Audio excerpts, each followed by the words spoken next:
ओम श्री गणेशाय नम नमस्कार बंधुगण आपण मानकु आम यूट्यूब चैनल को स्वागत।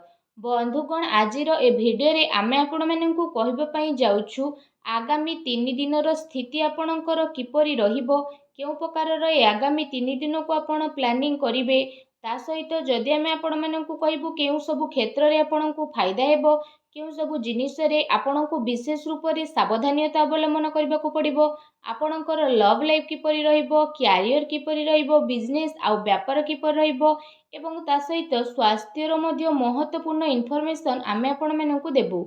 आउ ए वीडियो शेष रे आमे आपण मानकु किछि उपाय विषय मध्य कहिबु, जहा द्वारा आपण ए दिन को आहुरी अधिक शुभ और मंगलदायक सब्यस्त करि परिबे। तेणु आगो को वीडियो आरंभ करबा पूर्व आमर आपण मानकु रिक्वेस्ट कि जदि आपण आमर ए चैनल ले नुआ आछंती तो चैनल को सब्सक्राइब करंतु एवं सांगरे नोटिफिकेशन बेल को मध्य ऑन करंतु, जहा द्वारा समय समय रे सो अपलोड हेउतबा नुआ नुआ वीडियो रो नोटिफिकेशन आपण को मिलिबो। आसंतु जानिबा किपरि रहइबो ए आगामी 3 दिन आपणक पई विशेष भाबरे। जदि आमे आपण मानकु विशेष रूप रे कहबु, सबुठारु प्रथमे कहबु कि कोन आपणक पई ए 3 दिन रे पॉजिटिव रहबा पई जाउछि।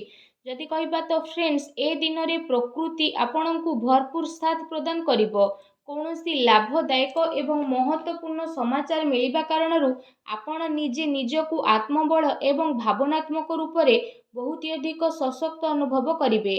अटकी थिबा कार्य को पूरा करिबा पई मध्य आपण पूरा परिश्रम करिवे। ए दिन आपणक पई बहुत ही लाभदायक दिन साब्यस्त हेबाकू जाउछि। ए दिन रे कौनसी महत्वपूर्ण समाचार आपणको अवश्य मिलिबो। आर्थिक समस्या सुधुरिबो। अटकी थिबा कौनसी जमी बाड़ी संबंधित कार्य रे आपणको सफलता मिलिबार जोग मध्य बनुछि। एहा द्वारा पुराणा मित्रंको द्वारा साक्षात हेबा कारणरू मन बहुत प्रसन्न रहिबो। सुख सुविधा भली जिनिस को आपण किणा किणी करिके निजर टाइम को स्पेंड करिवे। निजर प्रतिभा आ क्षमता को बुझंतु। यह द्वारा आपणको व्यक्तित्व रे आहुरी अधिक निखार देखिबाकू मिलिबो तथा समाज रे आपणकर छवि मध्य बढ़िबो। ए दिन आपणकर व्यस्तपूर्ण रहिबो, कामर अधिक बोझ रहिबो, किंतु सफलता मिलिबा द्वारा थकापण आपणको हेबो नाही एवं उत्साह मध्य आपणकर बनिकी रहिबो। घरे बंधु को आगमन द्वारा मौज मजलिस रे टाइम को स्पेंड करिवे। निजर योजना को सफल बनेकी रखिबा पई ए दिन आपणको पई बहुत ही उत्तम रहिबो।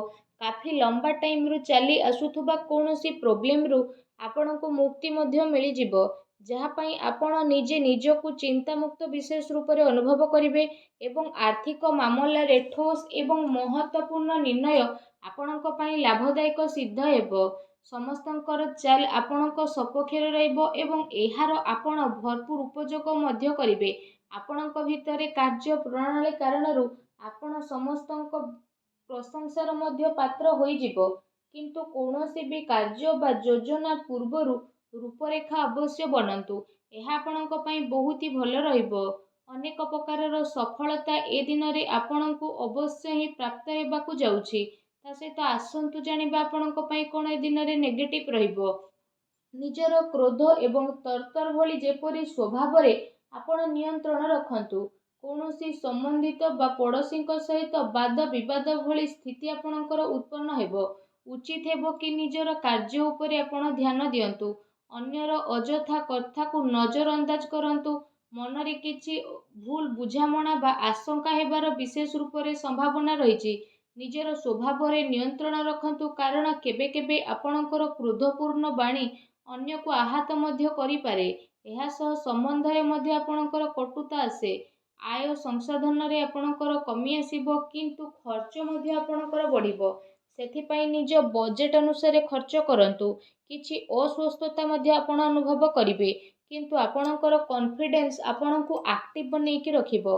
एहा सहित जदि कहिबा अन्य कारणरू कौनसी प्रकारर धन हानि मध्य आपणकर होई पारे। भाई भौणी सहित निजर संबंध को खराब ना हेबाकू दियंतु नाही।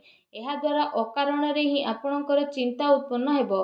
कौनसी प्रतिद्वंदी जलन भावना कारणरू आपणको पई किछि नकारात्मक वातावरण मध्य अनुभव हेबो एवं किछि कथा को नै लड़ाई झगड़ा मध्य आपणकर होई पारे, किंतु टिके सावधानता आपणको प्रॉब्लम रु मुक्त मध्य प्रदान करिवो। घर बड़ वृद्धंकर अवहेला आदु करंतु नाही। केबे केबे भूल बुझामणा एवं अलस्वामी कारणरू ଆପଣଙ୍କର ବନୁଥିବା କାର୍ଯ୍ୟରେ ରୋକାବଟ ମଧ୍ୟ ଆସିପାରେ। ଏହା ସହିତ ନିଜ ବିଚାରରେ ମଧ୍ୟ ସୁଧାରତା ଆଣନ୍ତୁ। ଏହା ଆପଣଙ୍କ ପାଇଁ ବହୁତ ହି ଭଲ ରହିବ। ଆସନ୍ତୁ ଜାଣିବା ଏ ଦିନରେ ଆପଣଙ୍କର ଲଭ୍ ଲାଇଫ୍ କିପରି ରହିବ। ବୈବାହିକ ଜୀବନରେ ସାମଞ୍ଜସ୍ୟ ଆପଣଙ୍କର ରହିବ। ମନୋରଞ୍ଜନ ସମ୍ବନ୍ଧିତ କାର୍ଯ୍ୟରେ ଆପଣ ଆପଣଙ୍କ ଟାଇମ୍ ସ୍ପେଣ୍ଡ କରିବାରୁ ପରିବାରରେ ହାସ ପରିହାସ ଏବଂ ଖୁସିର ମାହୋଲ ରହିବ।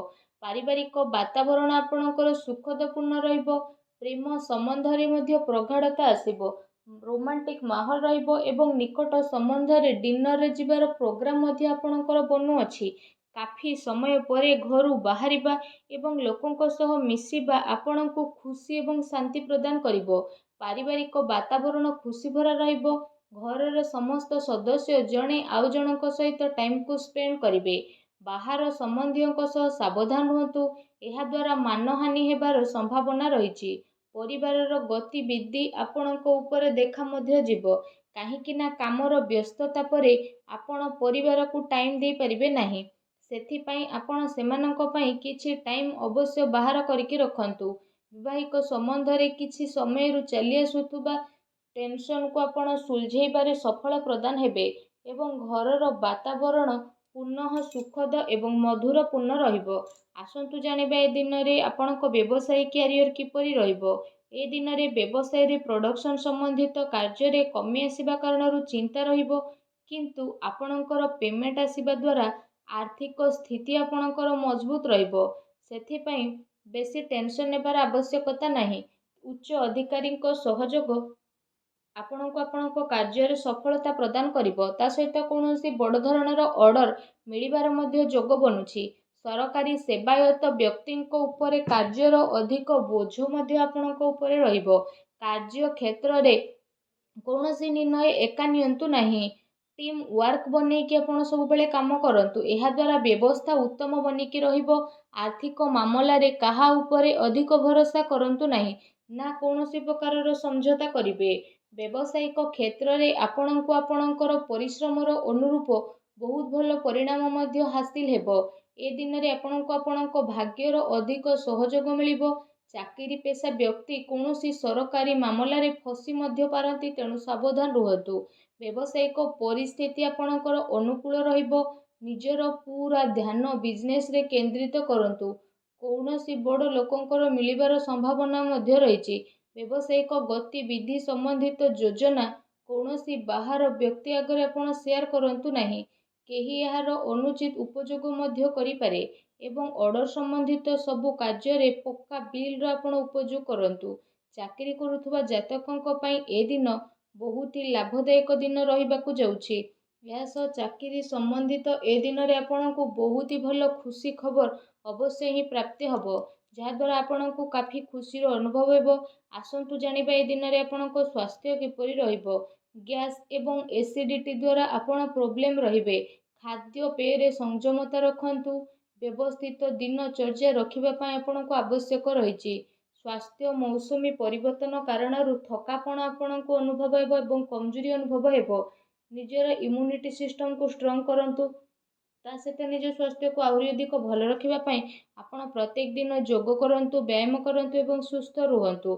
ଆସନ୍ତୁ ଜାଣିବା ଆଜି ଆପଣଙ୍କ ପାଇଁ କ'ଣ ବିଶେଷ ଉପାୟ ରହିଛି। ଏ ଦିନରେ ଆପଣ ବିଶେଷ ରୂପରେ ସ୍ନାନ ଆଦି କରିସାରିବା ପରେ ନିଜର ଶ୍ରଦ୍ଧା ଅନୁସାରେ, ନିଜ ସାମର୍ଥ୍ୟ ଅନୁସାରେ ସବୁଜ ମୁଗର ଦାନ ଭଗବାନ ଶ୍ରୀ ଗଣେଶଙ୍କୁ ସ୍ମରଣ କରିକି କରନ୍ତୁ। ଏପରି କରିବା ଦ୍ୱାରା ଭଗବାନ ଶ୍ରୀ ଗଣେଶଙ୍କ କୃପା ପ୍ରାପ୍ତ ହେବ ଏବଂ ଆପଣଙ୍କ ଜୀବନର ସବୁ ଦୁଃଖ କଷ୍ଟ ଦୂର ହେବ, ସବୁ ବାଧାବିଘ୍ନ ମଧ୍ୟ ଦୂରେଇ ଯିବ। ଆଶା କରୁଛି ଆଜିର ଭିଡ଼ିଓଟି ଆପଣଙ୍କୁ ଭଲ ଲାଗିଥିବ। ଭିଡ଼ିଓଟି ଭଲ ଲାଗିଥିଲେ ଭିଡ଼ିଓଟିକୁ ଲାଇକ୍ କରନ୍ତୁ। ଆଉ ଯଦି ଚ୍ୟାନେଲରେ ନୂଆ ଆସିଛନ୍ତି ତ ଚ୍ୟାନେଲକୁ ସବସ୍କ୍ରାଇବ୍ ମଧ୍ୟ କରନ୍ତୁ। ଧନ୍ୟବାଦ।